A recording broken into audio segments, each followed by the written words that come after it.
آپ ایک تصور کریں کہ میرا اللہ، میں اس اللہ کو ماننے والا ہوں جو مجھے دیکھ بھی رہا ہے، میری ہر بات کو سن رہا ہے، مجھے جانتا بھی ہے، مجھے اندر سے بھی جانتا ہے، باہر سے بھی جانتا ہے، اور وہ میرے مقام، میرے مرتبے کو، میری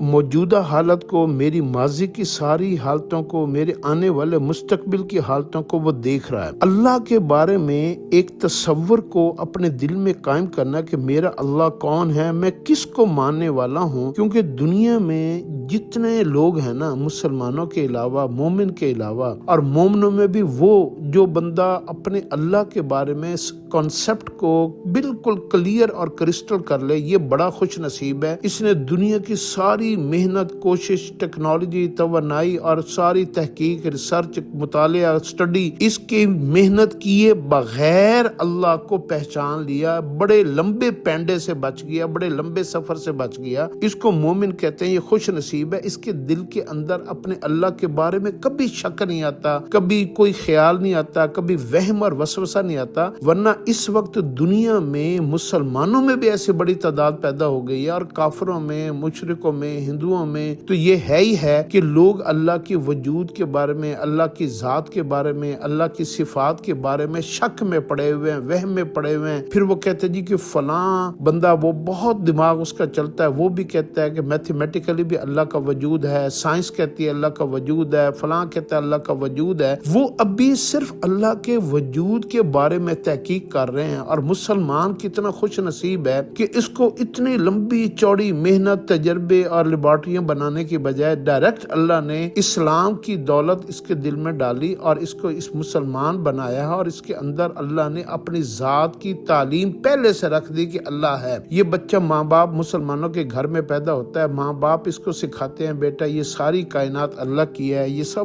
ہر چیز اللہ کی ہے، اور اللہ ہی ہمیں پالنے والے ہیں۔ یہ بات اس کے دل میں، دماغ میں، سوچوں میں بیٹھتی جاتی ہے، اور یہ بیسیکلی کروا کون رہا ہوتا ہے؟ یہ اللہ ہی کروا رہا ہوتا ہے۔ اللہ نے بغیر محنت کیے اسلام کی برکت سے، اس میں ساری کی ساری جو برکت ہے نا پیچھے سے، وہ ماں باپ کی محنت تو بعد کی بات ہے، بنیادی طور پر یہ اسلام کی برکت ہے۔ تو اسلام کی برکت سے اللہ نے اپنے نام کی پہچان جو ہے نا اپنے ماننے والوں کو دی ہے، اور کافروں کو شک میں ڈالا ہے، محنت میں ڈالا ہے، کوشش میں ڈالا ہے، جد و جہد میں ڈالا ہے۔ اس لیے آپ کیا کریں، اپنی زندگی کو آسان بنانا ہے نا، تو اپنے اندر اللہ کے کانسیپٹ کو 100% کلیئر کر لیں، آپ ایک لمبی محنت سے بچ جائیں گے۔